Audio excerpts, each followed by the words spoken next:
Jamu batuk pilek untuk Noni. Jamu untuk batuk pileknya Noni. Cek. Kita akan parut ya, ditelasarin pakai plastik seperti ini supaya tidak lengket ya. Oke, langsung kita masukkan saja jahe. Ini seperti ini ya, jahe dan daun jambunya. Jahenya tuh kalau untuk satu buat daun jambunya itu boleh sekitar 20 biji lah, 20 lembar untuk satu keluarga itu.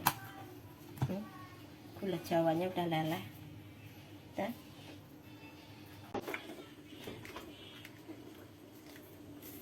menyusut airnya ya. Ini sudah bisa untuk dikonsumsi ya pemirsa ya, seperti ini.